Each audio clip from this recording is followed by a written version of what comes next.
Yeah, go for it.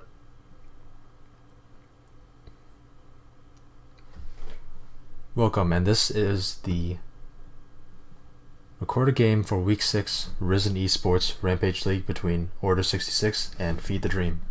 My name is Eldwis, and with me is my co-caster, Oliver Kirk. How's it going today?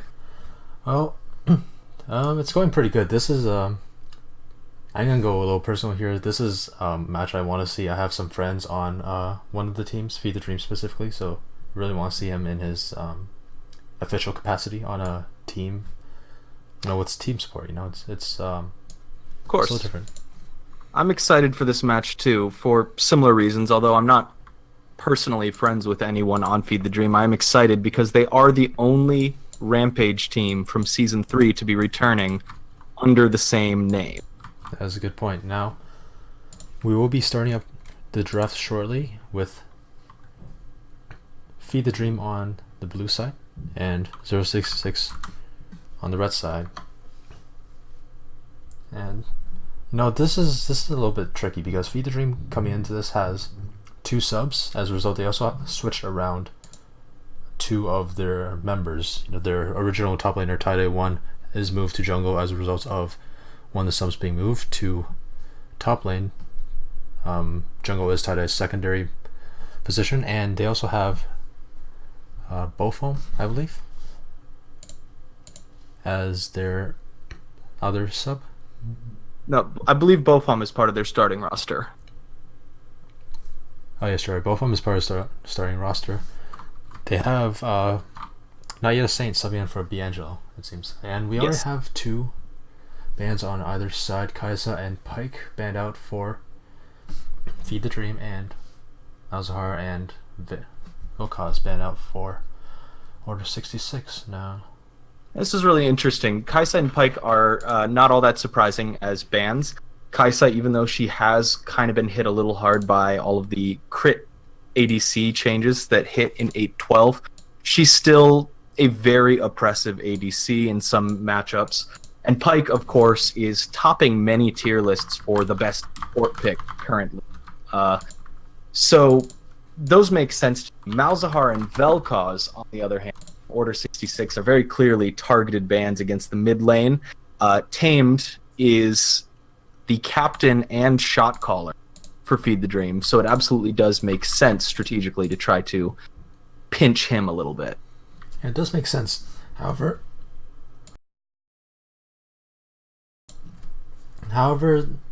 it seems like Tame's strong point is his macro play, and these are very, well, I wouldn't exactly say Vilkaz and Malzahar are the most mechanically intensive champions, so to speak. And actually, come to think of it, that doesn't make sense. You pinch out his pool, force him onto a more difficult champion, so he doesn't have time to, play the map, play the team, and make the macro shot calls. Malzahar is a little bit, how do I say it, easier to lane with while playing the team, playing the map. You might say he's the Garen of the mid lane. Alright, let's see if he can maintain that Garen win rate, so to speak. Oh boy, okay, so Garen still has 100% we've got picks here. Oh boy, here we go. Okay, That's so true. Yeah, Nami getting picked for the support. Strong, very strong right now. I believe last I checked, the highest win rate in solo queue of any support currently. Yep. Cho'Gath is very much a comfort pick for Feed the Dream this season. Tamed has been running him in the mid lane very often, and it's been working out for him. Same for Dr. Mundo, which is interesting because they have a sub this week. Well, that's the interesting thing about that. Of course, as you all know, LCS, LCK, whatever you want, the Pro League has started back up, Southern Split this week, and Mundo has actually come out in droves. The most recent one as of this series was yesterday, in which Khan on Lonzu played Mundo for 3 games, I believe the whole series. Did very well, and Mundo is a pretty strong pick right now, very solid in lane, has a ton of health in a meta where turrets are kind of just like paper glass cannons right now. Yeah, if a Mundo player knows what he's doing, there should be very little reason for him to ever give up a kill in lane. Definitely. Now, on the other side, we have blatantly ignored we have Jax, Ezreal, and Taric. Now this is the interesting thing. Taric is a flex. Yeah, he could be mid now. Yeah, and especially with that Graves pickup in the second round, he could definitely be the mid, and that is that's a new strategy coming out recently across. Yeah, you mentioned the LCK starting up, and notably this last week of matches, Faker, the mid laner for SKT, played Taric in the mid lane. SKT finally succumbed and succumbed to playing the dreaded Taric Yi cheese strat. It didn't work out for them. They did definitely still go down 2-0. That was I just want to go a little rant here. You have your star player, Faker, the best player in the world, and you put them on the support. You have Blossom. He is, of course, a decent jungler by all standards, good on the carries, but that's not what you should have done if you were SKT. Put your star player on a support, and was it was really something to behold. Honestly, I would not be surprised to see Faker start thinking very seriously about leaving. Yeah. Because the only thing at the end of the day, what he's always said is he doesn't care about money. Yeah, he doesn't care about salary.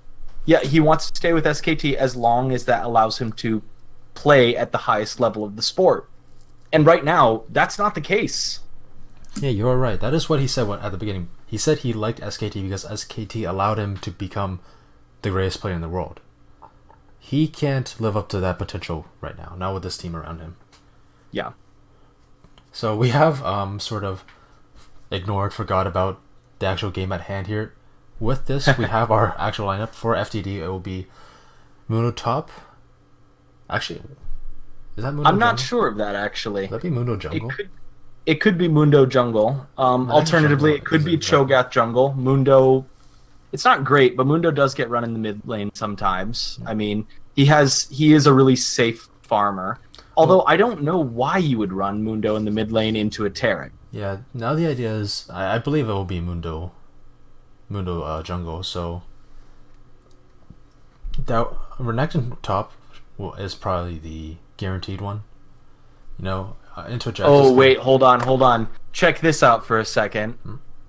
It was notable to me, just really interesting to see that you didn't really get either team indulging in the non-marksman bot lane meta that so is far. True. What if Twitch is in the jungle and Renekton is the Stop. ADC? Stop. But it's not. We have confirmation in the lobby right now. Renekton is the top lane. Now, even though it's not exactly the quote-unquote marksman, it's not even a marksman meta, just a meta in which marksmen don't even exist and at a dominant level anymore. Ezreal is probably the only one that's still playable. Yep. That's not even with the massive base armor nerf that he took, he's still very, very strong in lane. Definitely. So, alright, with that login, it will be confirmed. Renekton top, Mundo jungle, Cho'Gath mid, Twitch ADC, and Nami support. This actually makes a lot of sense with Tie-Dye being on an off roll. He's not playing in the top lane. He's in the jungle. He is still finding a way to play a comfort pick. That does make sense. Is exactly what you want, I think. Now, when you have a strong top laner being forced into the jungle on an off roll. Definitely. He has played Mundo in the past weeks of Risen and to good success. Decent enough success. Has warranted bans in the past, I believe. So, although Jungle Mundo is a little bit different, Mundo is picked for his laning power, his inability to die, so to speak.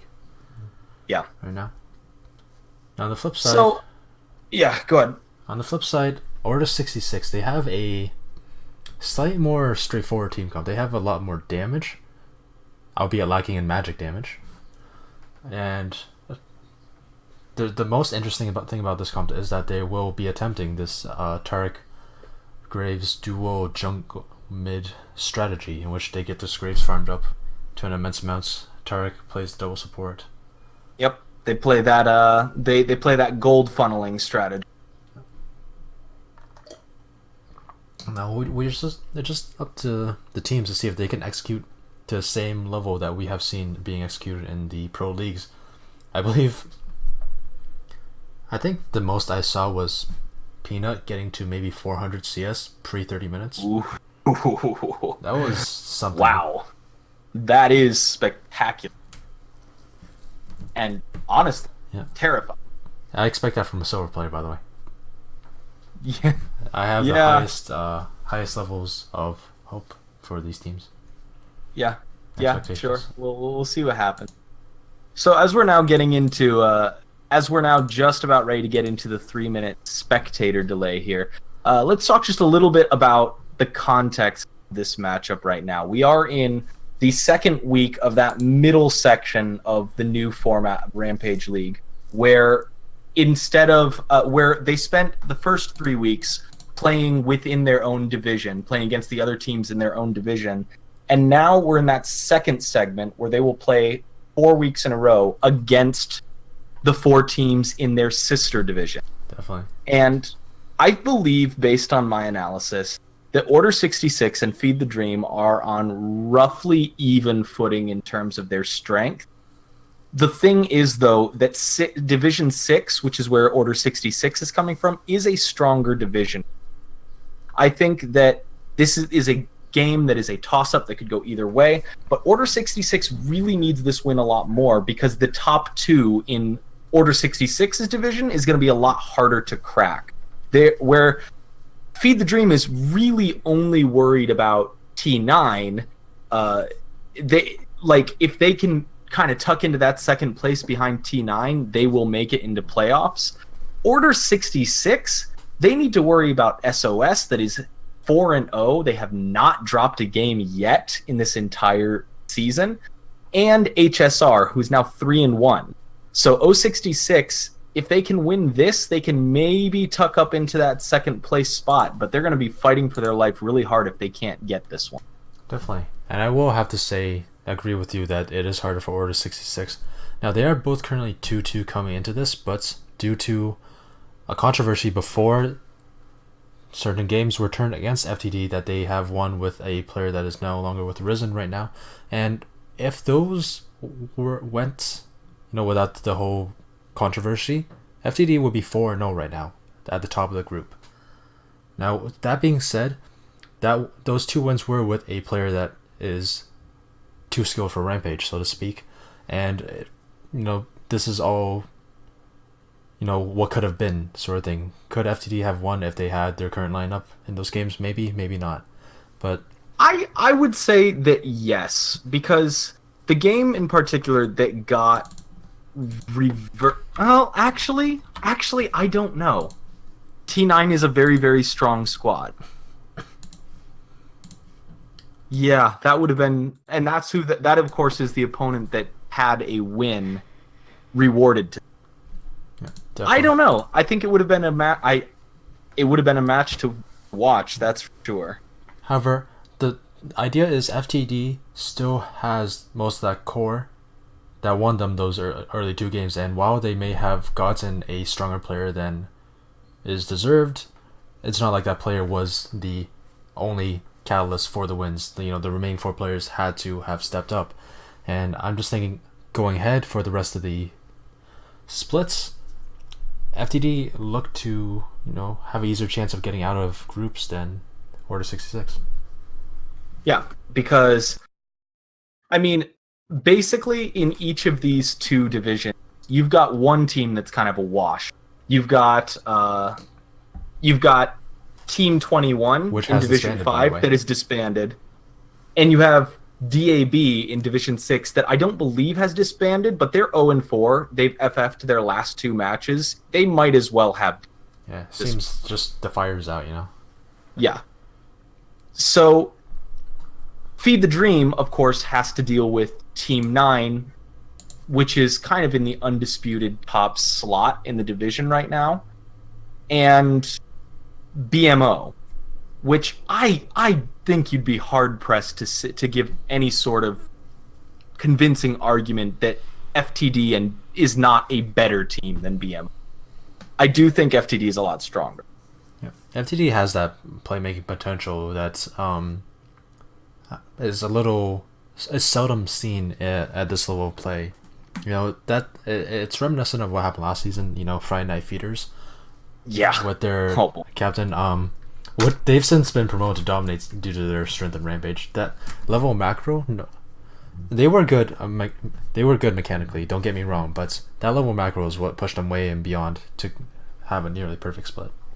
Yeah, they did incredible work. I really do believe that I really do believe that it is in fact their macro that carried them that far. Their macro and their strategic flexibility.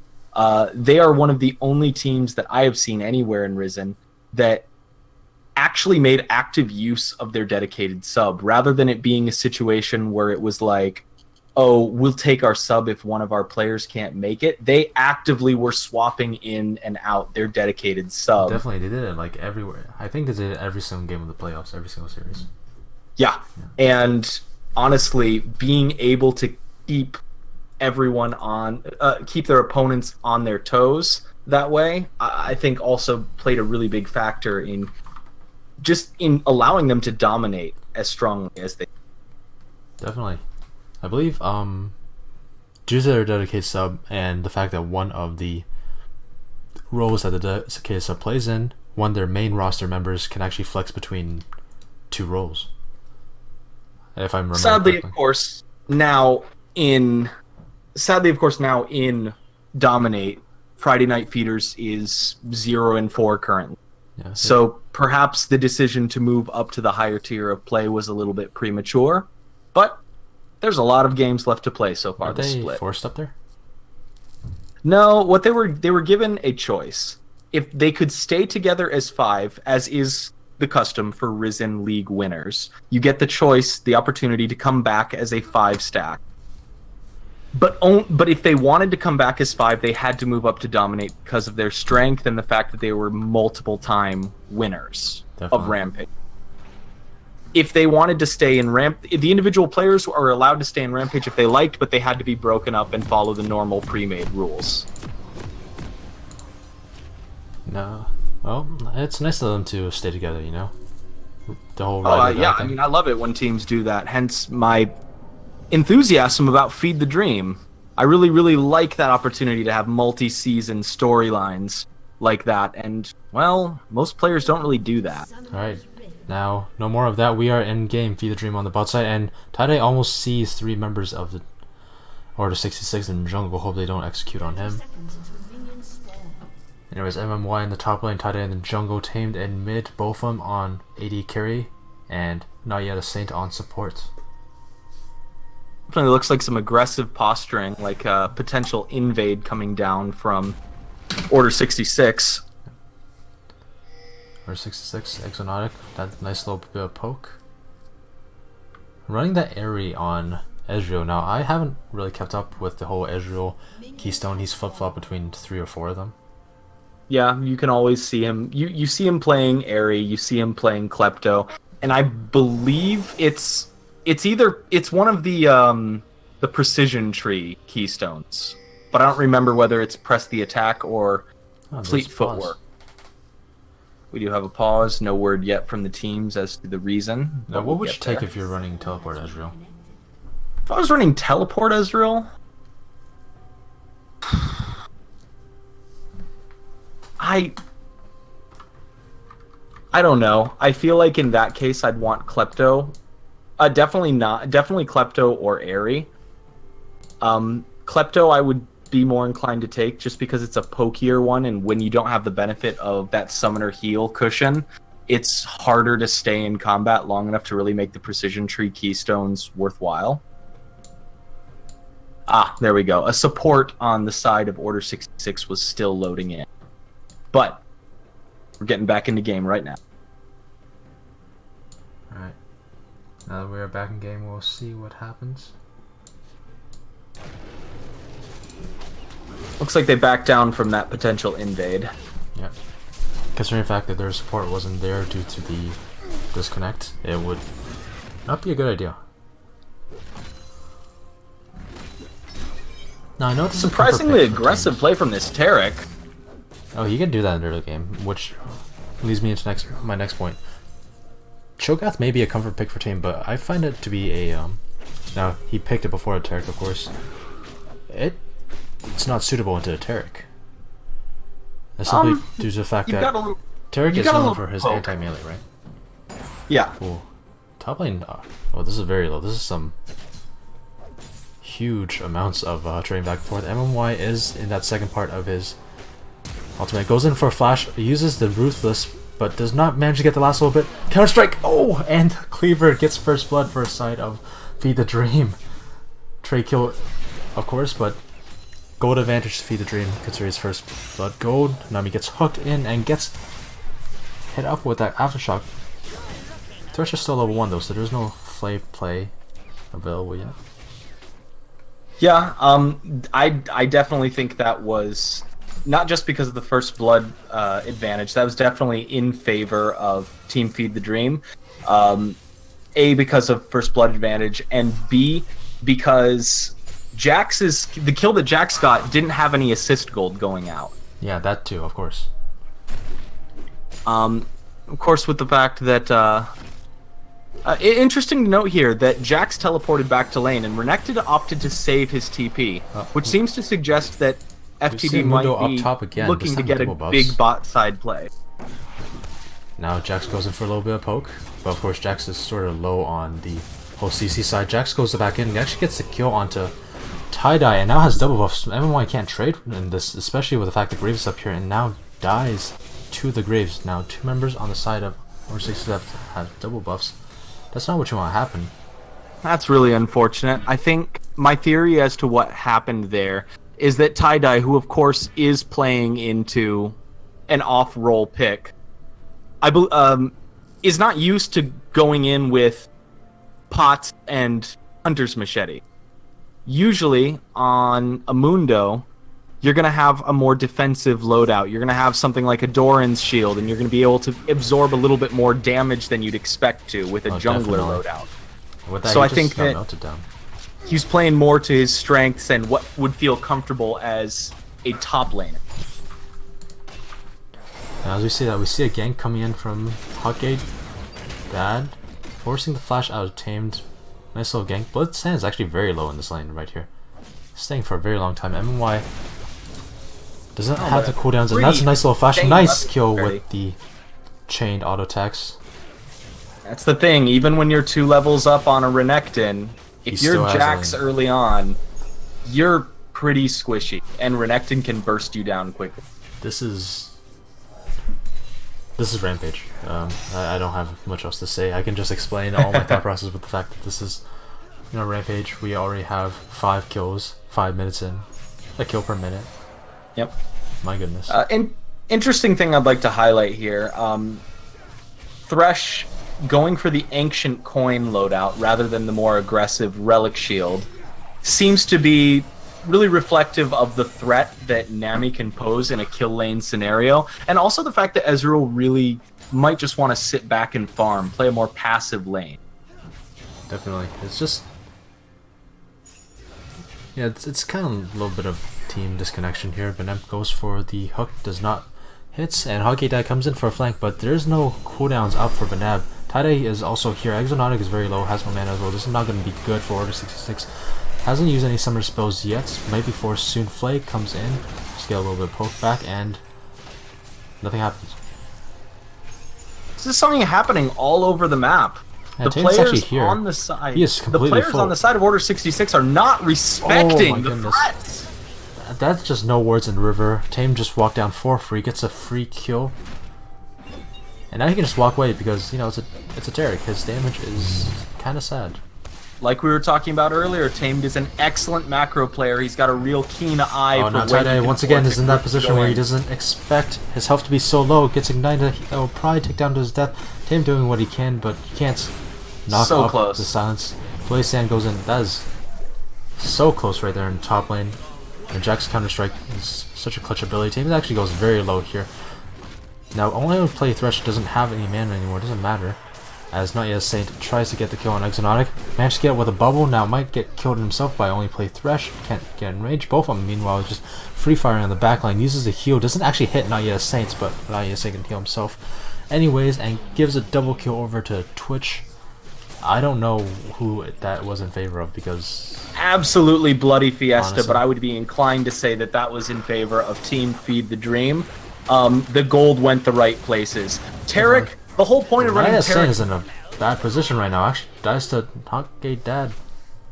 Okay, until that moment, that was in favor of Feed the Team. Now it feels a little more even. Because the thing is, Tarek picking up 2 kills is not what you want to see when you're running this kind of composition. The whole point of running Tarek mid is you want to funnel gold into the carries. And that's not what happened in that team fight. That's not what's happening this whole game. Look at that. He actually is keeping even in CS. That's not what you want to see. Graves should have a much bigger lead here if you're investing in that kind of gold funneling comp.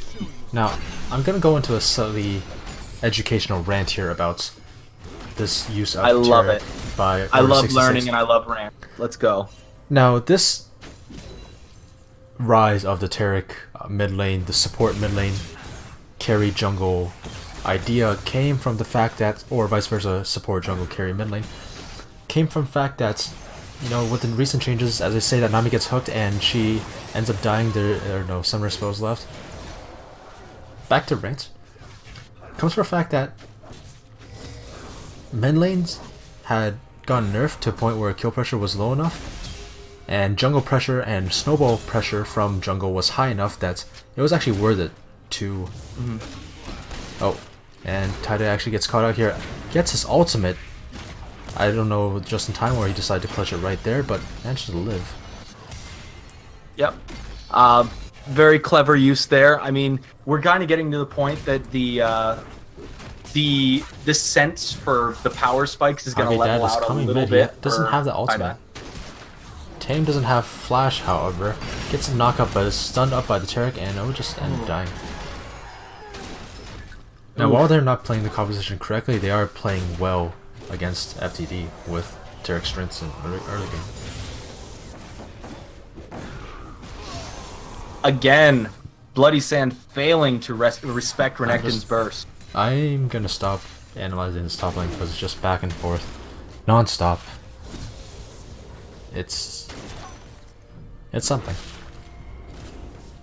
I would not be surprised. Like, I like what I'm seeing here. I like Renekton choosing to roam down because Renekton can fall off pretty hard, a lot harder than Jax to be certain. So Renekton should take every moment of advantage that he has and use it, whether that means taking the tower at top or roaming down mid.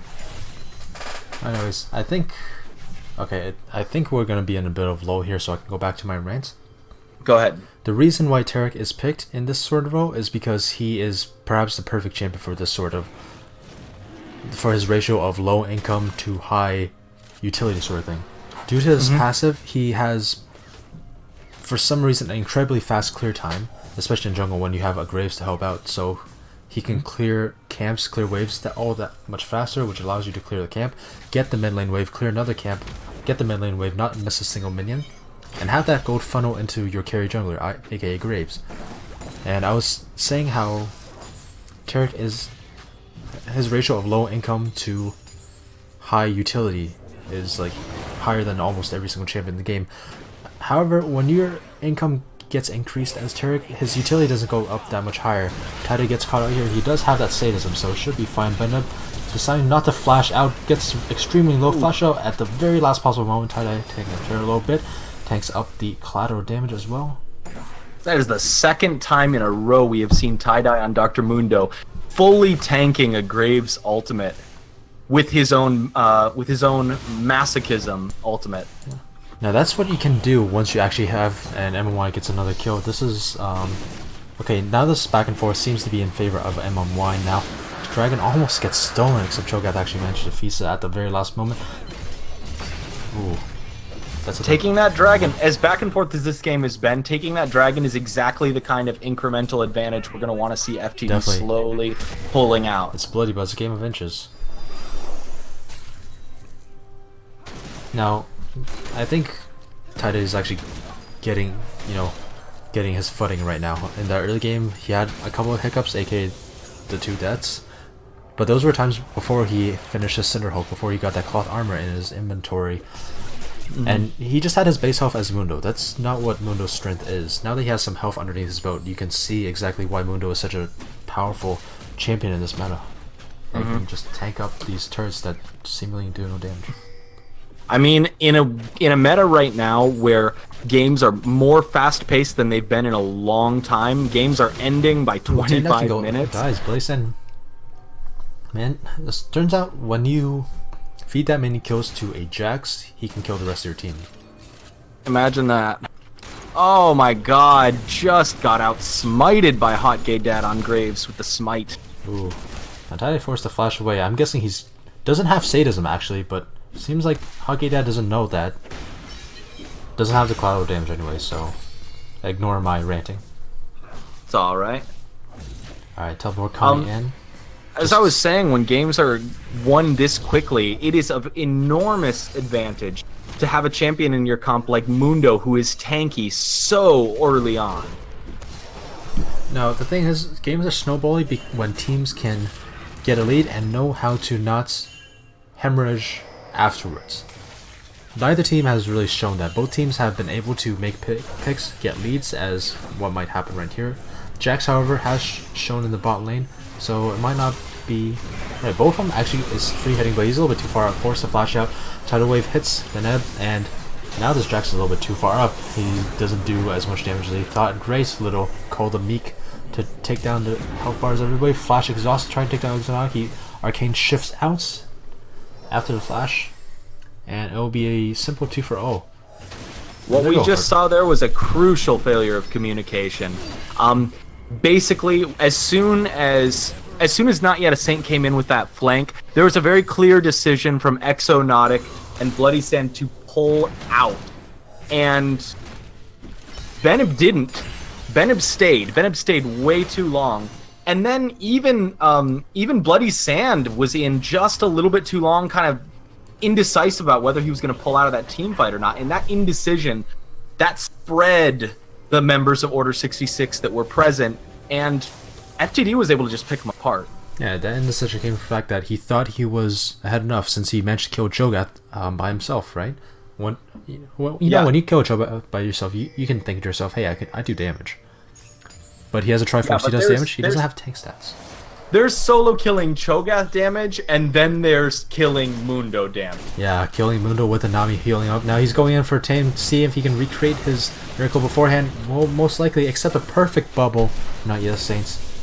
I want to give the biggest kudos to Not Yet a Saint with these amazing Nami bubbles. And to knock him now, Tade wants to go in. So far. Has the sadism, decides to not use it for a speed up. Ooh, and a great counter strike. Stops the stun from the... Oh, one last cleaver. There's that mechanical mastery right there. A gorgeous infected cleaver coming out from Tie-Dye. It just shows how much this team can run you down. You know, you got the Nami bubble into the... You know, I think knockup. that's the first bubble that I've seen Not Yet a Saint miss on Nami all game. Yeah, he's just hit phenomenal bubbles at this point. Still, I wouldn't say FTD is just out of the woods yet. Order 66's comp is... if no better way to say it, annoying to siege against. You have the Taric, you have Jax, you have the Thresh. It's now there is a lack of wave clear, which might be FTD's biggest boon here, that they can just push down the turret and before Order 66 can clear it. But that's all they can do, you know. What if FTD get too far ahead? However much disengage Order 66 have, they'll just get, you know, run over by this Mundo that can't die, and this Twitch that does a ton of damage. The Twitch that just gets jumped on by everything that is dying. Ignore what I keep every single time I say something. That might be the crack in the armor that they needed. And that will be first turret over to Order 66. Nice little sum of gold, brings the gold lead up to 1,000. But if we factor in the dragon, you know, it's really easy. I can understand it's really easy for every single time when you're on Twitch. Oh wow, that is a poor bubble that missed. A nice little cleaver returns the kill, but that might be in a bad position here. MMY is rotating down, so they can get kill on the turret if they so choose. Pops that Cosmic Radiance, but perhaps too early, and it doesn't matter because these two just chase you down non-stop. Nice dazzling Dazzle? I think it's just called Dazzle. Oh, MMY wants it though. MMY does want it. He is extremely tanky, but he can't close the distance, and especially if it does, the Dazzle's there. Beautiful burst coming out from nice little burst, and actually finishes out. Yep, they got too greedy. Order 66 got way too greedy there. I think probably baiting out a fight on Rift Herald might have been a better move than trying to straight take it. They were just spread too far over the map. They were trying to do too much at the same time. Oh, O66 wants to challenge Rift Herald. It is 4v2. FTD should back off of this as fast as they can, and 3 of them are over the wall already. They want to kill, not the Rift Herald, forcing the flash out of tie-dye. The kind of a sad and pathetic amount of damage coming out from that Ezreal ult. Yeah, definitely. Against the 2 bigger tanks. A 6-4 and 3 Renekton and a 3-2 and 2 Mundo. I would not be surprised, honestly, to see a Dragon take and then Rift Herald used very, very soon here. Either on the mid lane or the bot lane. Now that is another Inferno Dragon, so that's a ton more damage for this strong tank lineup. Tank that just died. MMY will soon follow up by Bloody Sand, and now Tsunami is... FTD is falling apart at the seams, piece by piece. They're not... They're just getting picked apart one by one at this point. However, in the midst of all that, they did catch another Infernal Drake. They're sitting on double Infernal Drakes right now. That is going to be pretty brutal in the late game. I don't think they know that... No, they know that Tame doesn't have his ultimate. Now, Bennett gets knocked up, he's just gonna die. Twitch comes out. Surprise.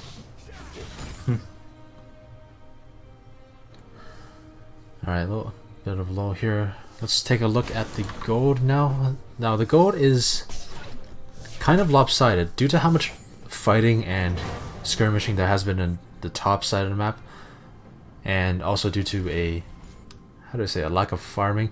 The gold is very top heavy. You know, Jax with 7 kills is leading in the gold charts, almost 1,000 gold over his lane opponent. Everywhere else, it's a lot more even. Everybody within a few hundred gold of each other. Jax about to get ganked on. Counter-Strike getting a lot of time for him. MMY actually taken very low. Forced to pop that Dominus. Actually ends up dying. Tame finished the kill with a feast. That's too low, too late. Still gets a trade kill, and that's the best Bloody Sand could hope for. Very, very sharp move from Tamed there. I kind of feel like they could have gotten the kill still if tie-dye had backed off a little bit there. But Tamed getting the kill there with the feast is really nice, because at this point, Tamed is sitting on 5 stacks of feast, and only one of them was from a regular minion. Oh, so that's minimum 10 stacks right there. He will be able to scale very, very rapidly here. Oh, definitely. Now, this is something I want to point out. Jax does not have boots or anything other than power items at this point. I don't know if this is the correct thing, but it's working out for him so far. It's intriguing to note that even though Tarek, because of how farmed he is, feels very, very beefy and kind of semi-tanky right now, and the same could be said for Thresh, they haven't built health. They've built resistances, and that's going to make them very, very susceptible to Cho'Gath ultis, to those feasts coming down from Tamed, which of course deal true damage. O66 might want to collapse on this. They are putting down the Rift Herald as a deterrent to the Baron, and that tidal wave came down just a second too late. I feel like it wasn't the most effective deterrent, though, because they placed it so far up the river. It has to walk so far to get there. If you're setting up a deterrent to Baron, I feel like you want something that's going to be a distraction right now. Definitely, and they don't have the damage for Baron right now, even if they did. Nice little knockoff for damage, but they have to group up. MMY with that split push up down at bottom. Yeah. Oh, here comes Cosmic Radiance. They want to engage here, and FTD smartly back off. Not a great knockout. Beautiful rupture coming down from Tamed. Oh, these ruptures and the bubbles just keep on coming. Now with the Cosmic Radiance down, this is their best chance right now if they want to fight. They need both of them to fire off, and here he is firing off. That is everybody on O66 going really low, but not dead. Here comes the Jax, the Fed Jax. Goes in, goes out, doing what he can, and both of them flashes in, trying to do what he can with the damage, but then finally ends up dying to that Twitch. Everybody else manages to peel away from the fight, just as MMY gets in. Bloody Sand made the same mistake he's been making time and time again all game long. He is not respecting the other team. He thinks he can go in and solo 1v5. And honestly, I'll be frank with you for a second. having a top laner that pops off and gets such a lion's share of the gold early on, then proceed to die way more than the rest of the team, I'm getting solo queue PTSD just thinking about it. Oh no. That's not what you want here. Now this is interesting. If I'm the Tarek, I would just be taking my stuff off the Graves or the Edge Ring. I'm just putting it all on Jax. Seems like a good idea. Right. Interesting, Tarek opting to invest in the Ardent sensor here. Of course, traditionally a much more marksman favored item, which of course can help Jax, who is like it though. A melee attacker. But I mean, is it the best choice right now? Tarek so far, he's 2 items in. They jump on the tamed and he gets stunned up, Turtle Wave comes down for a disengage and it's enough. Flash out from Tame, not yet saying uses the blast cone to get out. Good disengage.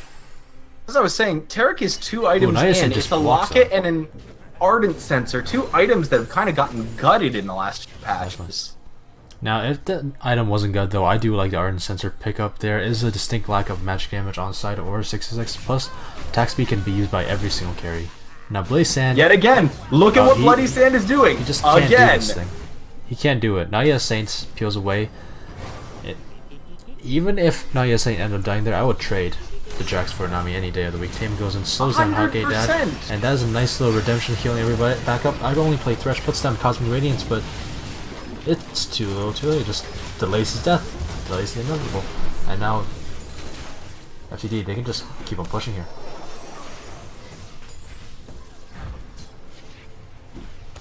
I think by and large there are stronger individual players on the side of Order 66, but the communication and the coordination is just not there. You've got Bloody Sand constantly running in and dying. He wants to go in. He wants to get the kill on Hockey Down. He might just do it. And Y comes in, secures the kill. Thank you very much. Onto the true carry of FTD. There's no cohesion whatsoever. No. Exonautics extremely low. Blaze Sand cannot challenge us, even if Benev comes up. Just too many members. And they know it. FTD are rotating to Dragon, a very smart choice. Mountain Dragon will do wonders for their team. Now, all of a sudden, the game is looking a lot better for Feed the Dream. It is over 3k gold advantage in their favor. 2 dragons, even in turrets. They're doing pretty well. They have to peel off this dragon now. 3 dragons gets now. Bursted down, and great counter-strike from Blaze Sand. Stunning up 3 people does not stop everybody enough to keep himself from dying, but Nev gets rat-tatted down, and great flash just in the nick of time gets him out. But when you have gotten this much of your team's gold poured into you, the way Bloody Sand has on this Jax, you do not want to take a trade where you're dying to get the enemy support. This is Jax we're talking about, right? Yes. Historically, the champion that can do the most damage was the least amount of damage items, correct? Yeah, he decides to opt in into 2 pure damage items, what I'm assuming is going to become a Bork with no boots and no defensive items. Extremely squishy. He is like, he's like an 80 carry that goes in, and unlike Master Yi or Trinamir, he can actually end up dying really easily. He really is. He really is the epitome of the solo queue hyper carry. Yeah. Okay, no, not Bork. Rageblade, rather. Probably the better choice. Yeah. Yeah. It's... Ooh, Tame with cute little sidestep there, but does not have flash. She's just gonna get run down by the counter-strike, and... not yet a Saint with that not quite correct positioning on the redemption. So that just shows how much damage Blaze can do when he doesn't get caught out. Yep. That's the thing. I mean, he's sitting on Trinity Force. He's sitting on Gunblade, and probably gonna pick up the Rageblade next, like you said. Now they're starting to burn. He can deal a lot of damage, but he needs his team to enable him. And if we look at this, FTD, they don't know about this. They have no vision on the Baron or in the river. They're just gonna slowly get this down. Yeah, the Baron's only at half health, but FTD have no idea this is happening. They're still FTD must suspect, though. They must, but it's too low, too late. Baron's down below 1k and Smite. Is enough to That just is unfortunate. Just a free Baron. Yeah, FTD have some challenges to go through. O66 have their life breathed back into them again. You know, put some breath in them. I have a feeling that what happens in this game comes down to next team fights. Now, it's up to FTD if they want to take this team fight during Baron. Of course, O66 will be forcing it as much as they can. Get that mid lane tower that they've been sieging on for so long. Outer top lane's still up, by the way. On the side of FTD. Yep. I think that if Order 66 gives FTD an opening the way they've been giving them openings, FTD should absolutely take the fight. I think that if there's the opportunity to catch Jax off guard, if there's the opportunity to catch Thresh out again, obviously they need to take it. Definitely. Like right now, for instance, Bloody Sand splitting off, trying for a flank. Yeah, he's trying. Hopefully he doesn't go in too far. He needs that turret to keep him alive with that Cosmic Radiance. That's no other way. And that's the thing. FTD have good wave clear. They're doing a good job with the exception of Ezreal, all ults are up. Ezreal ult comes up fast enough. All ults are up. Almost all summer spells are up. This is going to be a bloody team fight. Now, if Order 66 wins this fight right here, they win the game. FTD have a longer road. Siege is coming down, but Siege can't really do much when there's enough wave clear. They're just chipping away this turret. I don't even know if it'll go down by the time the Baron buff wears off. And here comes the engage. Jumped onto MMY before he can even pop the Dominus. A great tidal wave counteracted by the Cosmic Radiance, and here comes the damage. But now everybody doesn't have Cosmic Radiance. Everybody's getting melted down by both of them. Double kill. Kill for Tame. Another kill onto Hawkeye down. Not soon enough. Flashed out from the Rupture by Exonotic. The Twitch was ignored, and therefore... Yep, that was a little bit of a roller coaster to watch there.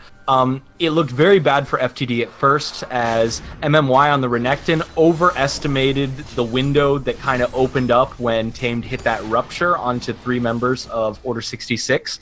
But the problem is that Order 66 did not capitalize on that. They managed to bring down MMY, but then Twitch popped ultimate. You've got Runon's Hurricane, massive amounts of damage getting poured out.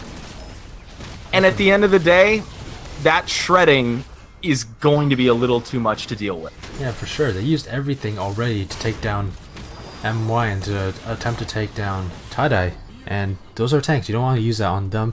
You know, they're the two people that can actually get onto Twitch, the Jax and kind of the Thresh. I only play Thresh. Landed a really great ultimate. Oh, that is true. But they didn't use that time. They had time and they did not use it. Yeah. And both of them actually held off on his spray and pray until the Taric ultimate wore off. Beautiful, beautiful timing from both of them there. Definitely. Hagi died getting forced out of his own jungle. The next dragon, final dragon, will be coming up in just 10 seconds as FTD finish the... Oh, not quite yet finished the inner ring of turrets. Top lane turrets still surviving with just a sliver of health. As a group of dragon, and this will be 4 dragons. I don't think there's really too much that can be done here by Order 66 to contest this second Mountain Drake. But it looks like Bloody Sand is going to try anyway. How much you want to bet he goes down again? I will take that bet. And he wisely backs off when there's no team behind him. I believe... Did Ezreal start channeling that after Dragon got taken down? That was a very late Ezreal ultimate. Only Flames Thresh forced the flash out. Here comes the Cosmic Radiance.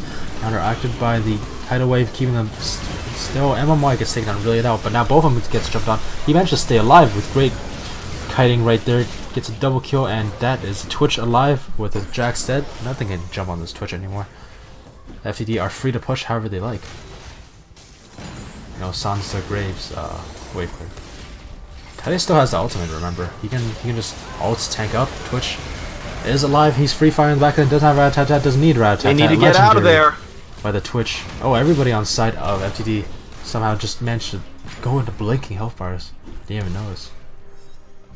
Meanwhile, Mundo just doing Mundo things. It's a heartbreaking moment as an ADC to realize that you don't have the damage or the utility to get in there and get that last little chunk of health. Oh. That Jax did not start off with a stopwatch. He bought that. His next item will be a Guardian Angel. Still no boots or tank items, by the way. I really do feel that this is a colossal mistake. Definitely. You saw how much damage Billy Sand was able to pour out during those few seconds that Cosmic Radiance granted him. He almost killed MMY by himself. Like, it's fine to put Bloody Sand on a carry top. Obviously, he's got the mechanical chops for it. But what I'm saying is that either Order 66 doesn't have a shot caller, or Bloody Sand just isn't listening to him. Rage just bought an Infinity Edge. Without a crit item. Okay. Okay.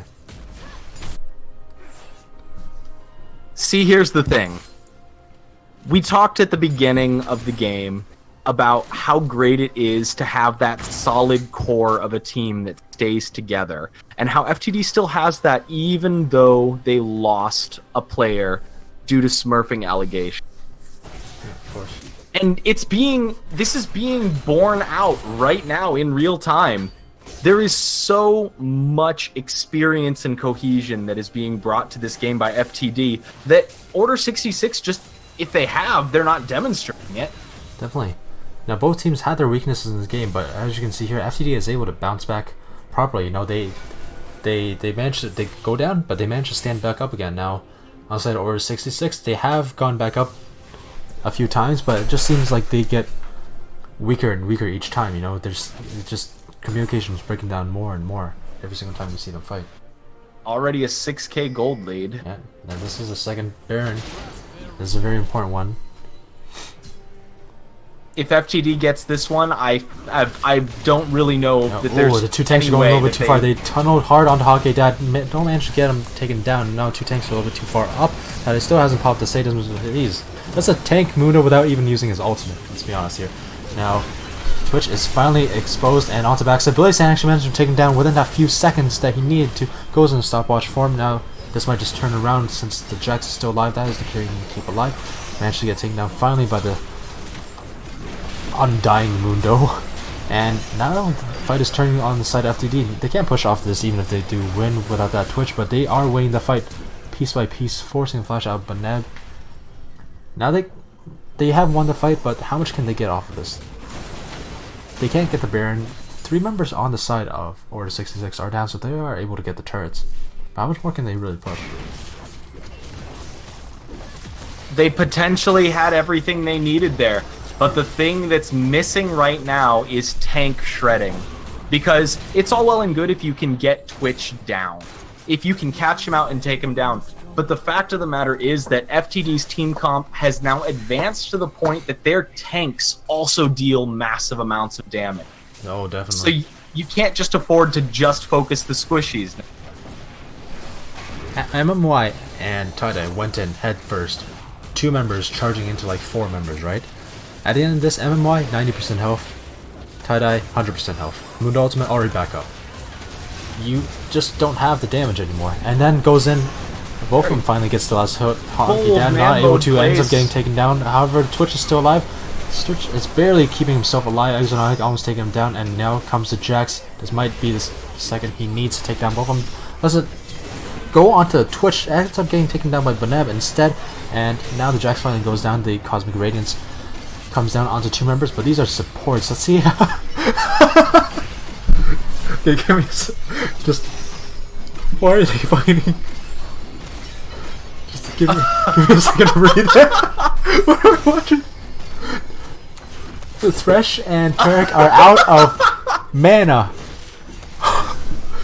Tade will end up taking them down, forcing a flash out of Tarek, but oh my. You know, Tarek and Thresh could have won that if they actually had mana left, but they didn't. It's like Muno doesn't need anything but his health, and his health is regenerating like, you know, a rocket this right now. Might, honestly, just Tie-Dye surviving might have been enough to secure them the win at this point. Because now that is a Mundo with Baron buff, he's going to be able to lead every siege. He can lead pushes into the lanes that still have inhibitors up. I don't see too many ways that Order 66 can come back. Mundo honestly can't die at this point. He's become the carry 8-3 and 15 right now. Oh, once again has the ultimate up. He never has the back again either. One weird little thing, I kind of want to see Cho'Gath by a Warmogs. Just personal nitpicky thing. I think it'll just really net them into this super mega tank position that's Blizzard can't cut through anymore. FTD, of course, about to cross the 10k threshold in terms of their gold lead. Now this is double mountain, double infernal, Baron, Elder They're Dragon. going to liquefy these turrets. Definitely. That does 30% bonus true damage to turrets, 24% bonus damage on top of that. They're just sieging this up, and that is the MVP Mundo with the Baron buff right there. Gets hooked in, but doesn't really matter. He still has the ultimate, doesn't really pop it. Now that is a great Cosmic Radiance on the 4 members. But this might be a fight they need. Bloody Ratio doing what he can, but both of them stays alive. Free Fire and backline. This happens once, happens again. Everybody managed to die. Triple kill for the Cho'Gath. Twitch actually didn't get any kills there, and this will be the game for the side of FTD. Beautiful Cosmic so Radiance, but honestly, threats. It doesn't really amount to much if you aren't waiting until you have a clear line on Twitch to use it. Now, because all he's going to do is he's going to sit and he's going to wait for Cosmic Radiance to come out, and then he's going to use Spray and Pray. Definitely. Now, I said I wanted to see Tame to get that Warmog so he can go into true super mega tank, right? He didn't have Warmogs. Yep. MMOI doesn't have a Warmogs. Tide, of course, has his ultimates. They still come out of that with full health. They can't kill anybody, even if they try to. Interestingly enough, Bloody Sand did come out with by far the most damage in the game. Oh, for sure. But like, I really do feel that this was the ultimate top lane hyper carry fail, where you do really well in early game, but then you get overconfident and keep running in trying to 1v5. We can just think of what could have been if Order 66 Bloody Sand actually built correctly. He had all the damage he needed. What if he had built more tanky stats? What if he built like a Maw or a... What's the name of the other item? What if he had like Sterex Gauge doesn't have the synergy with Triforce anymore, but it still has that.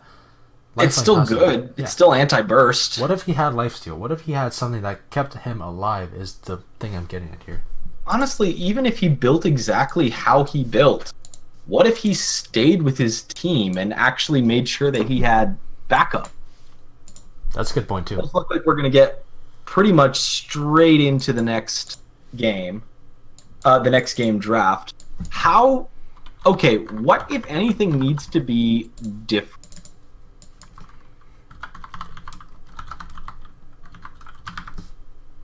We saw Tame strengths coming out towards late game, right? So no matter how bad that early game was, which it had its rope bumps, kills being traded instead of being secured, they managed to rotate that well because they know how to convert kills when they don't end up dying as well, So Feed the Dream have that late game and mid game to late game transition that you want on a team that cohesion.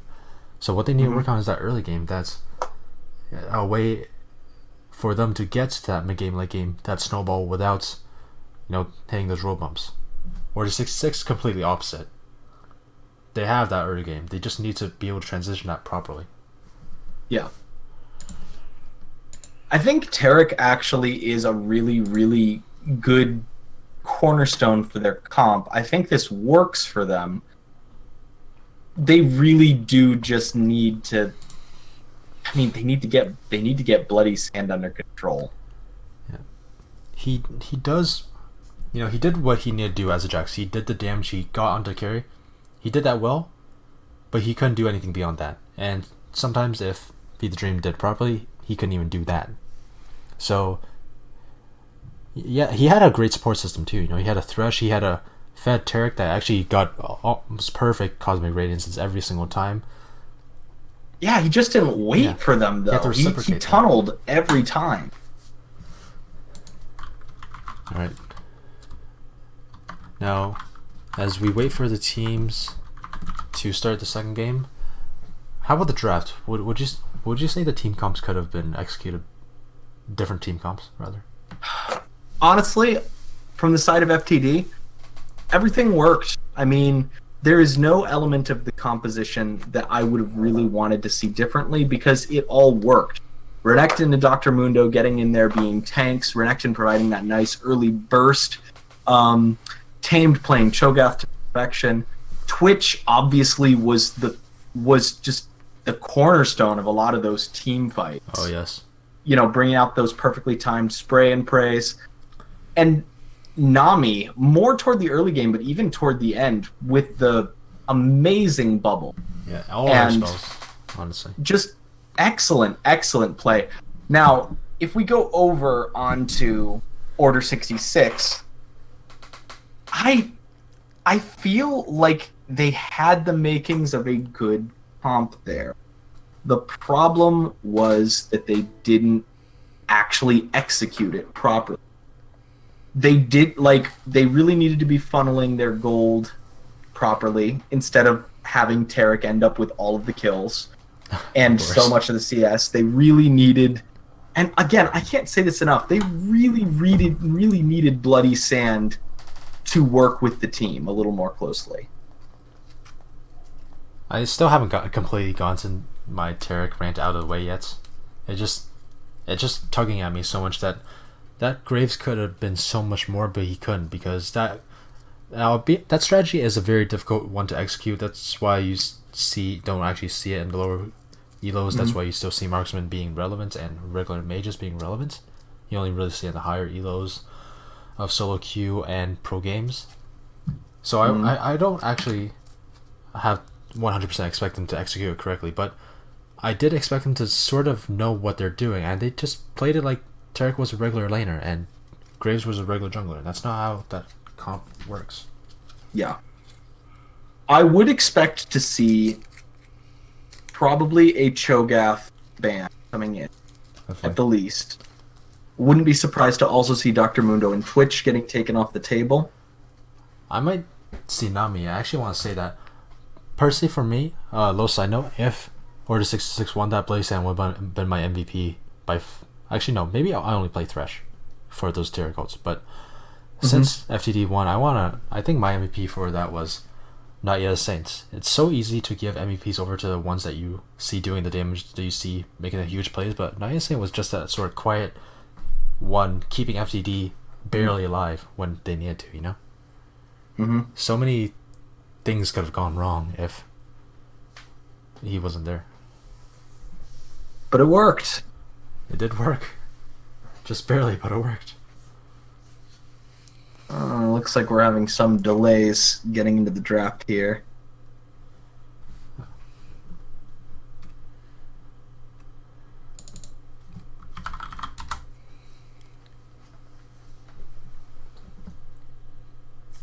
But hopefully we'll be able to get it up and running for too long. Yeah.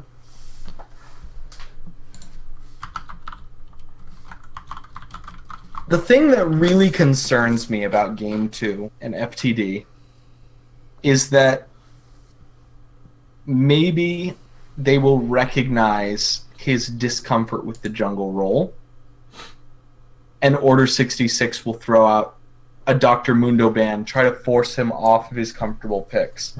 Because I think one of the worst things that could happen for Tie-Dye and for FTD at this point is for him to be forced to play a jungler that is not also in his top lane wheelhouse. Now, this is something a little bit different. This is something I know from personal interactions. His strongest jungler is actually Rammus. Now, Rammus isn't exactly in the meta anymore, but his most games played on any champion in solo queue, I believe, is Rammus. And Rammus wasn't actually banned in the first round. I don't even know if Order 66 was aware of that. So, if they actually get a good setup for Rammus, he can easily pull that out. But we'll see once we get into Champion Select here. As first ban goes to the side of Order 66, now on the blue side.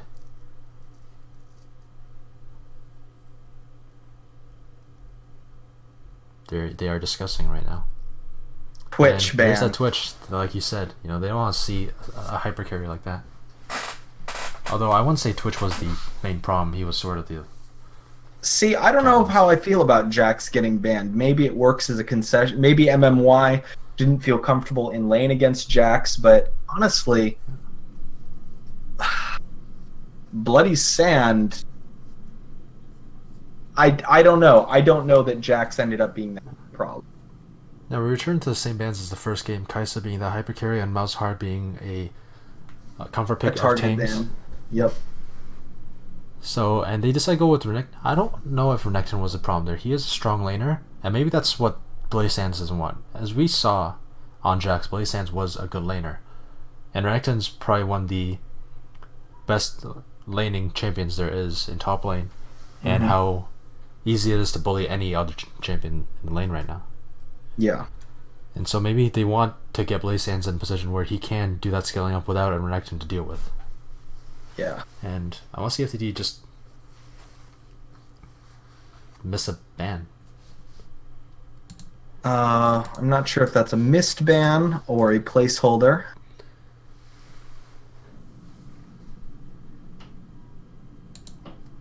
Now, I don't believe they do miss a ban due to loss of ban of substitution rule, since they did ban out 5 champions in the first game. Ban was Pyke. Yeah. Right. So the ban was indeed Pyke. First pick Mundo for side Order 66. See if they play top lane or jungle. That is interesting. Bloody Sand has played Dr. Mundo this true. split a little bit, But Dr. and Mundo it has worked. Carry. Maybe it's just what Bloody Sands does on Jax. Maybe he's a carry player, but no. You see the Lucian Nami bot lane snapped right up in their first 2 picks by Feed the Dream. I like that. Lucian's very strong right now. Yep. Obviously, we just saw Not Yet a Saint play a really strong game on Nami, and Bofom's Lucian is a strong pick. We do see Jhin. We see Thresh making a resurgence from Beneb. Yeah. Actually, interesting thing to note here from Order 66 support Beneb. Beneb so far this split has only played two champions. Oh my. Thresh and Soraka. Those are slightly different champions, so to speak. Yes, they are. Oh boy, Cho'Gath tamed got his guy again. Yep. See the Galio band coming down. Same as first time. Yep. Now, the thing with the Thresh Jhin pick is Thresh pick seems to work. The problem is I don't know if Jhin can follow up the same way Ezreal was able to follow up and lane when Thresh was able to get those picks. Jhin has his moments of power, also notably which are slightly higher now that Storm Razors works properly with him. Now, I'm not sure why Vel'Koz was banned for Order 60 by Order 66. Because Vel'Koz, of course, usually is either a mid laner or a support pick, and Feed the Dream, unless I'm mistaken, has picked both of those. They have picked both of those. I don't believe that they will pick the Cho'Gath top, tame. Unless Order 66 is worried that Feed the Dream is intending indeed to run Cho'Gath in the jungle or the top lane. But honestly, after seeing Tamed do that well with him in the mid lane, why would they? Yeah, I don't see that. MMY can. I think they'd rather just keep the flex open for MMY, even if FTD were to pick a million. I don't think it would be Vel'Koz on this sort team. Yeah, and I'm guessing that this also will be a placeholder ban, but I'm not sure what it will be. Warwick getting picked up. Ooh, now that is actually his second most played jungler, by the way. Oh, this could be good. Oh, the Master Yi coming down. Ooh, Master Yi coming down. Notice Taric is still open. Now it's a little bit easier to work with Master Yi than Graves, of course. We have to see if they can execute it properly this time. Master Yi scales up a hell of a lot faster than Graves can.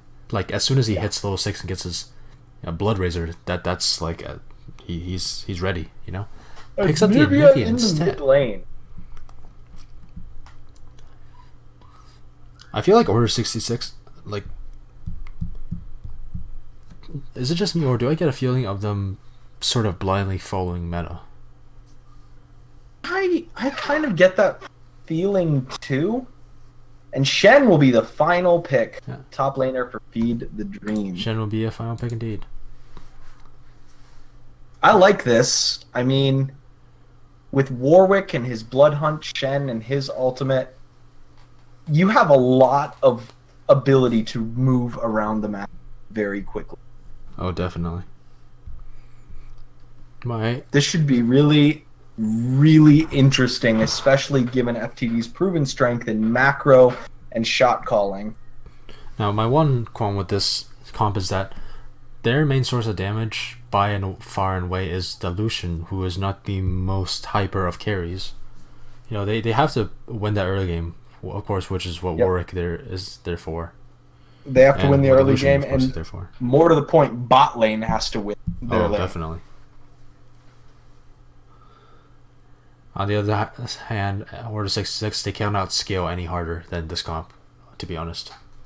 Yeah. Now, as we go Definitely a into massive amount of scaling there. So, across all this, we don't have a single lane that has been played. Again, Thresh and Nami is about as close as we can get, but with completely different AD carries, so it doesn't really matter. So this game will be completely different from the first one, no matter how you paint it. I have concerns about Tamed playing Cho'Gath into Anivia. Oh, that is where Tamed is an excellent macro player, an excellent shot caller, but does, by his own admission, struggle a little bit mechanically compared to a lot of the other players in the league. And Anivia has so many different ways to kill you, to just wreck your day. Yeah. I feel like if there's strong coordination between Anivia in the mid lane and Master Yi in the jungle, Cho'Gath could be in a lot of trouble. Definitely.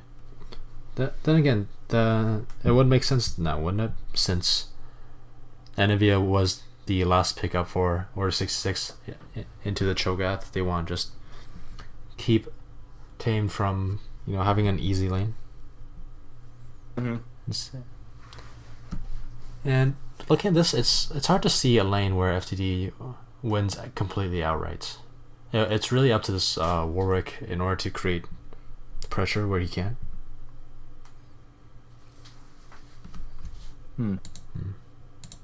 The Corki ban is interesting there, because Order 66, their ADC has played Corki. I only play Thresh has not played Corki in the mid lane. Corki, of course, is arguably a very weak ADC these days, tends to get run as a mid laner a lot more often. So the situation with Order 66 and the champion Corki is a little interesting. Yeah, it seems like maybe it was just a sort of comfort target ban. Well, we'll never know. But we will head into the game soon enough, so we'll take a short break until then, but there will be a 4-minute delay, and since this is a recorded game, you can just skip right ahead.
Alright, welcome back. We are soon about to start game 2 of Order 66 versus Feed the Dream.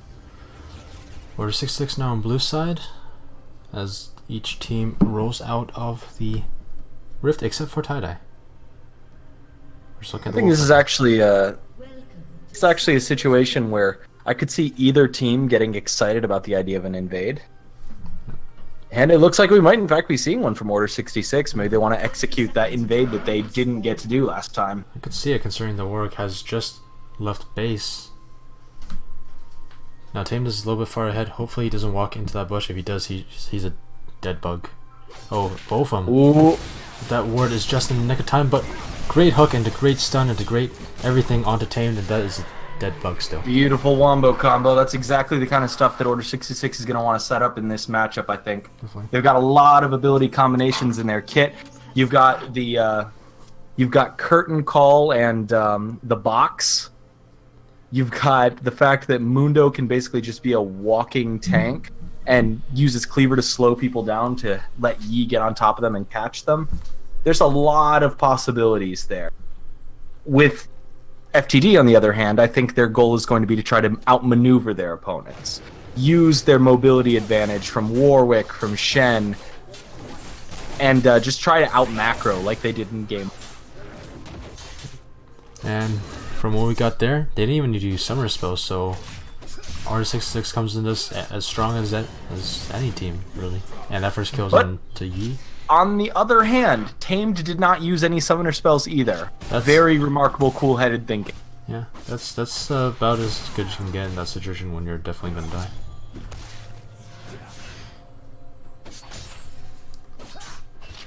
Oh.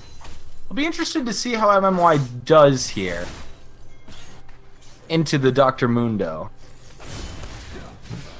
Now Tade comes up fast and strong, only level 2, however, and did not have a point in his roar shouts. I don't know the name of that ability, but without it, you can't even force a summer spell out of Blaze Sand. Great flash taunt out there from MMI, forcing flash out of Blaze Sand, takes a turret shot, deciding whether or not to go in for the kill, decide not to, bow lands onto Exotic, great little dash from both of them, dash out, forcing the heal out of Exotic, just fighting back and forth. Hockey that came up to fight, but turns out he ended up coming lower than he wanted to be. However, he is level 3 versus level 2 in the Warwick. A lot of action all over the place. It is, of course, always a little awkward to go for a level 2 gank as Warwick, because you need your to take your Q first for your clear. You need to take Jaws of the Beast first for your clear, and you really, really want to have Blood Hunt and your roar up before your first gank, but you can't have your clear and your gank too if you want to level 2 gank. Now both of them actually forced the exhaust on him as well as the flash out of Exotic. Now I would still put the victory towards the side of FTD down the spot side, but him still has his heal if need be. Yeah.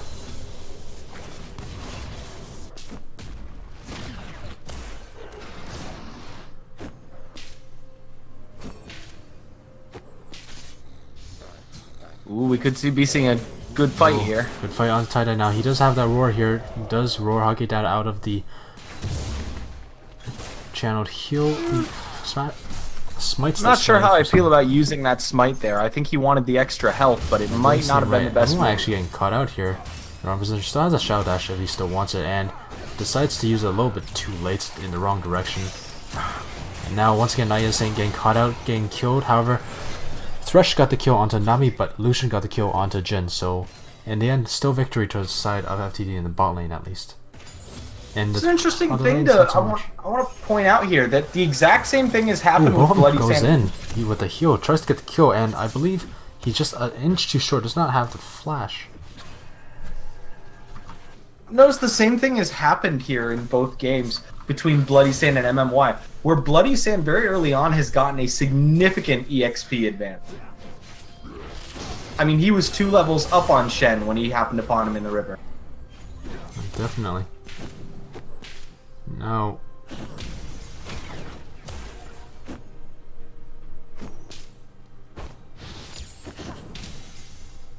You could definitely see, though, that FTD is setting up the seeds for their own success here. I do think that they've got much healthier vision coverage. They've set up the Rift Scuttler there on both top and bottom sides of the river. Yeah, they're really looking to keep an eye on those objectives. Blazen is the one that got engaged on this time. Surprisingly strong macro play from Tie-Dye for being off roll. Definitely. He does know what he's doing on work, but the macro play is definitely something that you have to prepare and train for.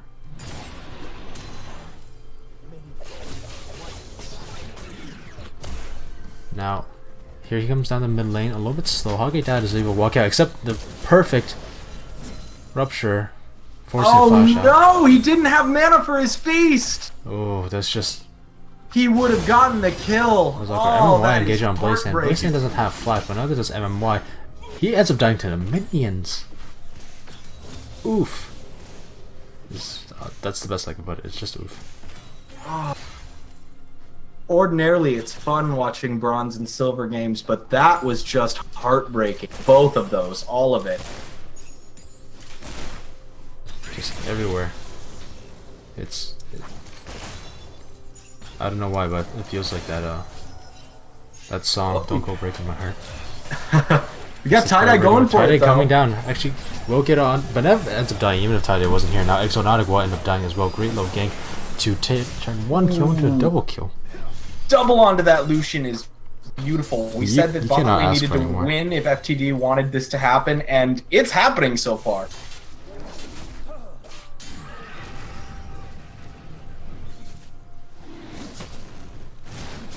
Alright, now, looking at this. I don't know that there's much that Hot Gay Dad can do to contest this. Nagi Dad cannot contest this. Just not with Smite Up and a Cho'Gath on. Now Tame will get his first charge. No matter how many hiccups that FTD go through, this game or last game, something you cannot deny them is their dragon control. It's impeccable both games so far. You really have to admire the strong mental that exists on the side of FTD. They don't tilt. Definitely, just when one thing goes wrong, they look and see instead of it's interesting when you look at a league like this. Also, I only play Thresh without mana. You can't do anything as a Nevi when you're out of mana. Let's be honest. Yeah, you can't pop your Blizzard unless you want it to go away after half a second. One weird thing with trying to come back in a game like this is there's two ways to go about getting a comeback. When you fail at one part, you can either try to get an advantage in another place, or try to increase your strength and recuperates and balance losses you had in the first place, if you're understanding what I'm getting at here. Yeah, and a big part of that choice is made by the jungler, deciding whether you want to try and go reinforce a losing lane or focus your efforts elsewhere. And definitely, and he's focusing his efforts on top lane, getting gorgeous immense ultimate damage on Tie-Dye Dad. And now, MMY might be getting a little greedy here. Doesn't really matter. Tie-Dye can do everything by himself. That infinite duress, though, perfectly saved timed. What would certainly have been a death for Shen. And this, it's exactly what you said. This is largely up to what the jungler is doing. And this, compared to Hockey Dad is battling very well, but compared to Hockey Dad, Tie-Dye is all over the place. We saw him at first up top at a gank, and then mid for a gank, and then back up top, then back down bot for that double kill, and then back up top with that infinite duress, all in the space of 3 or 4 minutes. And he's going back again! He's going back in, just non-stop. Warwick, also, which is up to Warwick's clear speed. Now, Blazen has the ult. Blazen, he has flash this time, so he can always flash out, and flash out the last crucial second. Tie-Dye decides not to chase this. Doesn't want to throw a possible lead. Ooh, that was a great maximum range hook, and forcing out the ultimates from both support, but both of them shouldn't take this. He hits Exonaut with the full culling, forcing flash out. Not yet say gets the kill, but will end up dying to Hockey Dad, or will he? Perfectly timed. Tame came down with the teleport as well. We did not really see that there, but Tame can walk up. Doesn't have the feast, but hits the rupture. Now it gets hooked by Beneb. He can keep going for this. He's just insanely tanky right now. Now Warwick and back to top like Warwick Shin going on to Blazen. FTD are making plays all over the map everywhere. You cannot ask for a better outcome. That was 3-4-0 and two This sides is of the map. exactly what I was talking about when I said that FTD was going to look to outmaneuver the enemy team.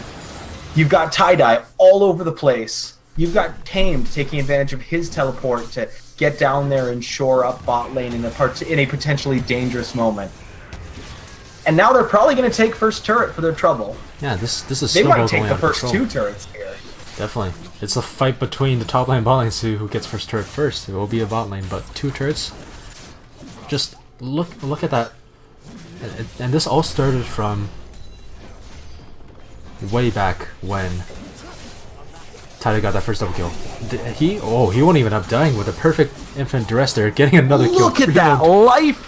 Look at that healing off his ultimate. You can feel Gorgeous. the tilt settling for O66. Now, here comes the double gank onto only play threat. She does have mana this time, so it'll be a little bit easier to get out. He also has flash and his egg. And will get out just in time. Might even get a trade kill on Denia's site, forcing some healing back. Now, MMY has stayed way too long. Will be forced out, or will Nope. he? Tide comes ends Oh up dying. man, I thought he'd be able to go for it, but Tide can't fight. instead it Mundo, is it's Satan. masterful baiting. Ooh, now this is not what you want to see. It's a great breath of fresh air for the side of Order 66. Bloody Sand getting the kills that he desperately needs to get some items under his belt. The irony is so delicious because that's exactly what Tie-Dye did to Order 66 several times in Game 1. Just, where'd all that health come from? Oh, look at that. Now, I kind of want That bot lane skirmish that went down so badly for Order 66, I think comes down to the same thing that lost them their bot lane fights early in Game 1. It's indecision. It's Hot Gay Dad and Benib 10 running around back and forth, not sure whether they're engaging or going or retreating or who to engage on. It's a big problem for Order 66.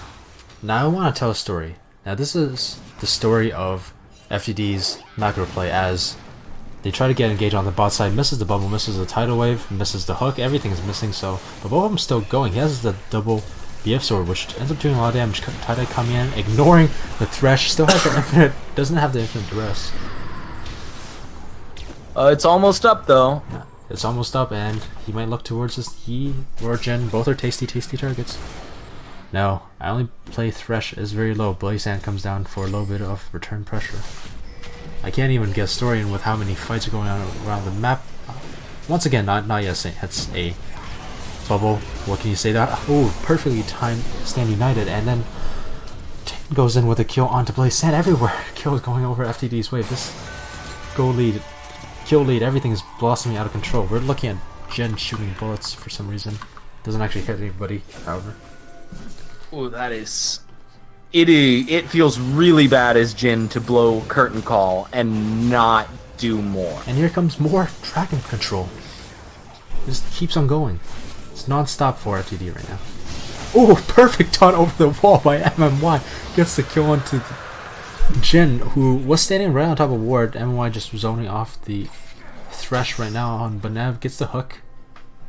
That's gotta feel so bad for Beneb as a Thresh player. Having blown everything trying to poke at the enemy team, and then when Shen jumps on top of your ADC, Shen you gets have another nothing left to taunt there. feel. My god. It seems FTD are just like coming together right now. MMY almost dies to turrets, but you know, calculated. What can you say? Alright, I'm gonna try to finish the story here because it seems like FTD are I want to gonna hear it. reset. I want to hear it. Now this is a story of how we saw that huge play in the top lane, bot lane, culminating the 2 turrets, right? That started way back. I don't even know if FTD realized how they managed to snowball the lead. It started way back when Tide ganked mid lane along with Tame, forcing the flash out of Anivia. Anivia flashing away with a sliver of health, forcing to teleport back into the lane. Now Anivia doesn't have teleport. Tide rotates to bot lane, gets a double kill. That's just for fun. You know, get some gold, whatever. Now he goes up top lane, gets that kill with the infinite duress, double kill up in top lane, forcing Mundo to teleport back top.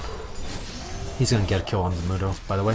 Forcing Mundo to teleport back up top to retrieve his farm, keep his turret alive, whatever you want. And now, as he's going back up top to get the farm, Tide on that Warwick rotates bots. Now, Mundo doesn't have teleport, Anivia doesn't have teleport, Tame has teleport, MMY has teleport, and so they didn't even need MMY for that situation. So whatever. That was a blind infinite duress. That was gorgeous. That was... Although blind as that might have been, I want to point out something really special about FTD's vision right now. Well, How no. many control wards do they have up? Oh, yeah, he has his 4. bloodlines, but They have 4 active control Yeah, wards 4. up. One When's the last for the time you dragon. saw that in a silver game? You don't. You know, 2 for dragon control, 2 for the top lane control for the gank. They just... And they still have, what, 2 more in their inventory afterwards? They don't even give up this bot turret as both of them comes down and gets the... He might just end up getting double kill 2v1 here. Except Benab hits the perfect... Or is it? He's, both of them had the heal, ends up taking down Exotic on the 3rd shot. Dies the Thresh box and minions. That's a little bit awkward when you pop off like A that. little bit greedy. No, I think he would have died anyway since Blaze Sand teleported down. Yeah. But could be on double kill. This is, you know, a little bit of... Not bad. 1 for 1, and you get a teleport out. Yeah, it's not And bad. the turret was going to go down anyway. So, not bad as far as a delay. Definitely. And now they're pushing up in the top lane. Yi can't stop this. He doesn't do enough damage. He just ends up dying.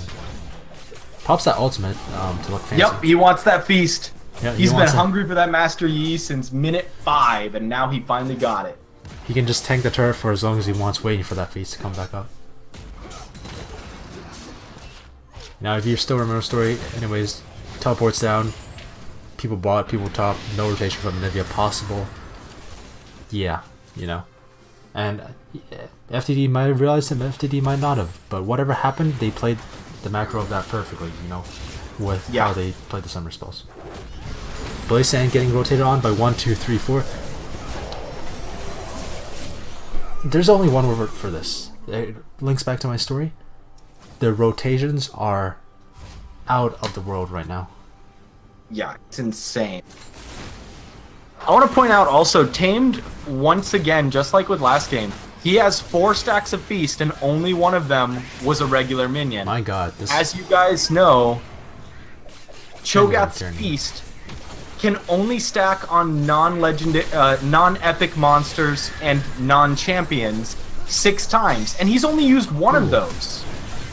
Nice little flash out from Nami, and Jin flashes out in a very paranoid manner. So speak. Tamed is actually on the other side. Well, without flash, great bubble from Nami to keep him alive though. Just everybody has each other's backs right now. Just ride or dying. Now Tade comes in for a backline and backlights the turret. Jin, and he has the Shen ultimate on him as well. Now there's 2 tanks in the front line for FTD. Now they can just roll over from every angle. Both of them takes a turret shot. He's very low. He has to get out of here. He's not tank, yeah, as much as he wants to be. And It has to be just... so tilting for Order 66 having to sit and watch Bofom run away and get away with like 50 health over and over again.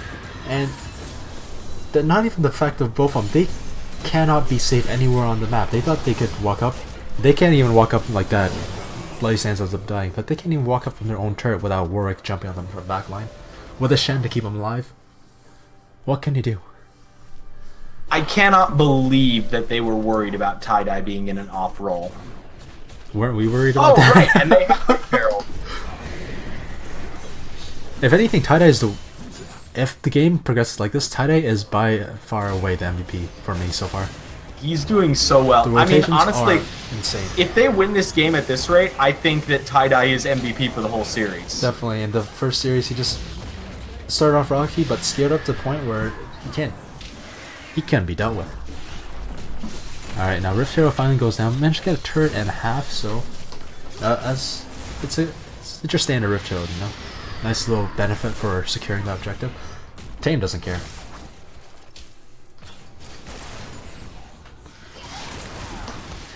As you see here, FTD might be overstaying their welcome, however. Order 66 have died, but they have come back up with a full health, and that is a great tidal wave, forcing Blaze Sand to his death soon enough. No, that Mundo ultimate still does a lot, and they actually sat in the Nivea's Glacial Storm for too long. They have to back out of here. Everybody is just at half health. No matter how far ahead you are, that's just not where you want to be.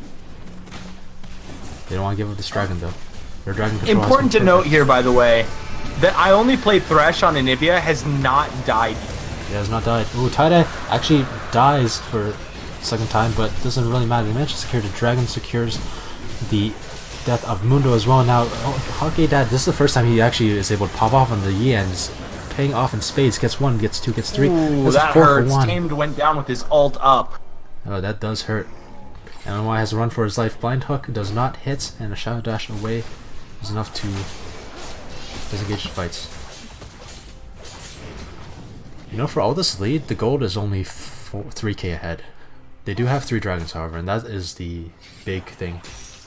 2 Cloud Drakes and an Infernal. The Infernal will make it a lot easier for them to stand up to the big team fighting combos that Order 66 can bring to bear. But their Cloud Drakes are what really is going to let them play to their strengths. Yeah, they are rotating fast enough. How much faster can they rotate? We'll find out. Now, the outer ring turrets finally goes down for FTD. Order 66 managed to capitalize on that dragon fight. Tie-Dye caught out a little bit, but that war still has 40% cooldown reduction, damage reduction. It's ridiculous. But Neb almost ends up dying to Infinite Burst, ends up dying anyways. Now everybody is a little bit too far up. There are no ultimates cooldowns on the side of Order 66 that are up, and it shows.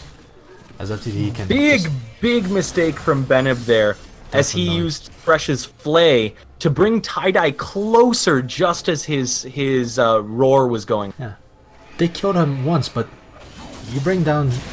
It's like they thought that, you know, they found his Achilles heel, they took down Giant, whatever you want.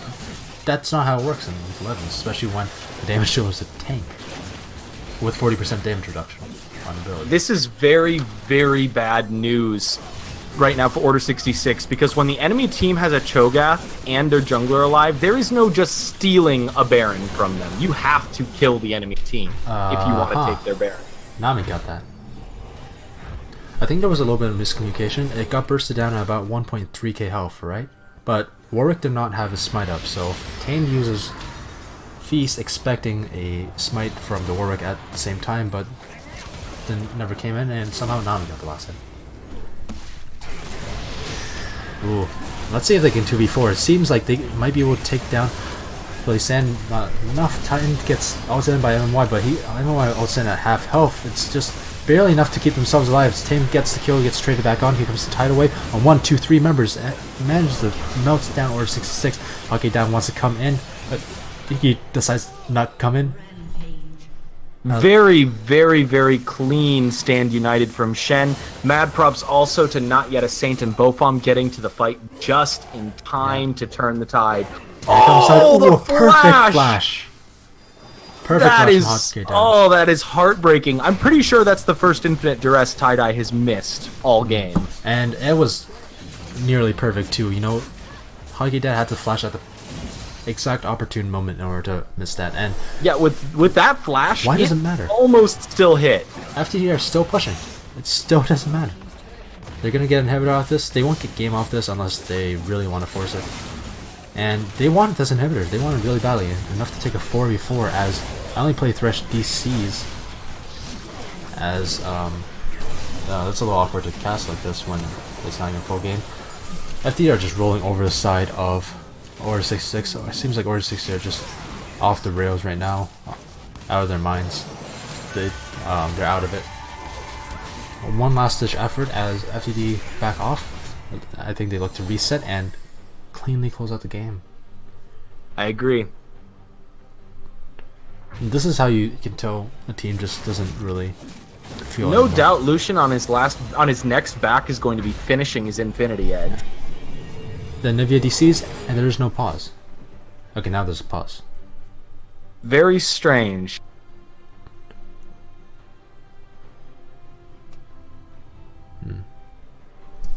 It doesn't really matter, however, since Anivia was dead during the fight, it doesn't matter that she DC'd. Mm-hmm.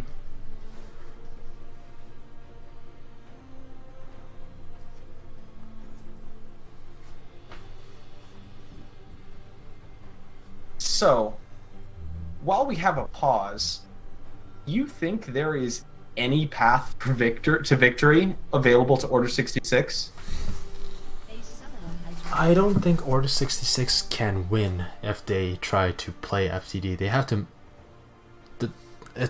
And this is the horrible feeling when your only path to victory is out of your hands. They have to wait for FTD to make a mistake. Yep. Because if FTD don't make a mistake, it's just not going to work. They're too far ahead.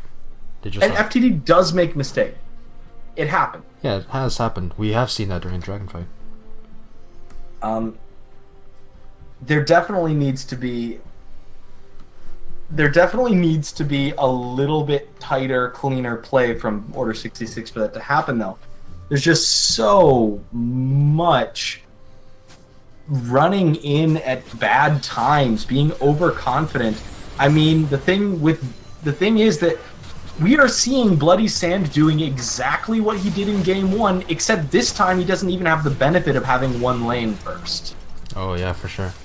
Now they're pushing up, even without the MMY with his globals up and with not the same. They think they can just take this 3v5. And so far they can. They're just doing all the damage. Tide goes in with that infinite duress. That's incorrect on my part. Doesn't even use the infinite duress. That's just his base damage. Now Big Dad goes in, but gets bursted down immediately, along with the Thresh, along with Bloody Sand. Exonotic running away however he can. Dies to the Thresh. Tide slips away with a quarter of an inch of an infinite sliver of his HP. What do you even say to that? Both of them ends up dying to the turret. That, you know, you can't take out turret solution when your tanks are almost dead. But they still keep pushing. 4 members of Order 66 are dead. They can just take the game right here. Very smart play from Tie-Dye there. There were moments that he could have popped infinite duress on someone who was out of position, but he waited for Hot Gay Dad, for Master Yi to come out, and then pop that point blank infinite duress. Definitely. That's game 2. Very good presence. FTD takes the series. And very clean series. Very, very, very clean game here from FTD, as they now go 3-2 in their group. Whew. That was a roller coaster.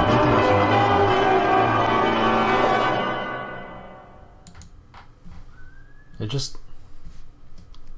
I don't know how to feel about that. It's like you said, yeah. I'm just gonna have to give the MVP over to Tie-Dye for that, the whole series, and for that game, of course. Yeah, that was some incredible play. I mean, in an off roll, no less. Yeah. Man, I don't know what the plan is. I know that MMY and MMY and Not Yet a Saint are substitutes, and this putting Tie-Dye in the jungle idea is supposed to be temporary, but I think that FTD should put some serious thought into making Tie-Dye their starter jungle. Yeah, even if he doesn't become their starter jungle, they now know, and I don't know if it's a good thing or a bad thing, that other teams now know too, that this guy, if needed, can flex in jungle, and he can flex in jungle hard. Of course, this also gives, you know, great presence, great peace of mind to his other teammates that, yeah, if they have to force him to flex in jungle, they don't have to worry.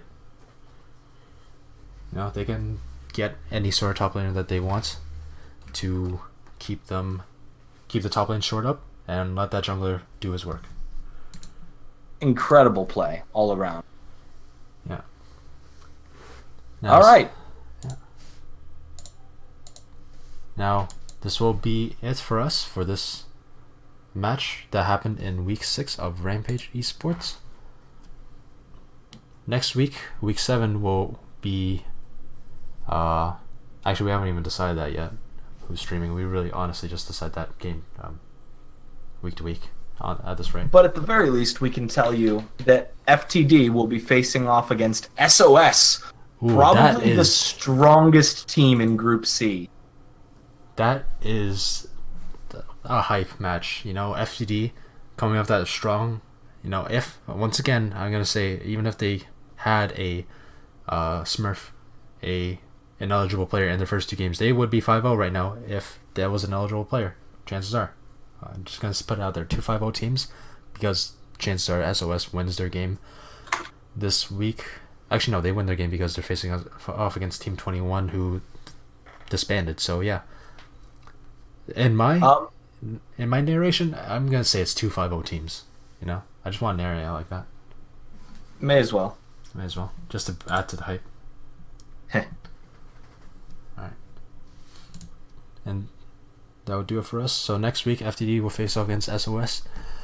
Order 66 will try to recuperate their losses, redeem themselves by facing off against BMO, which is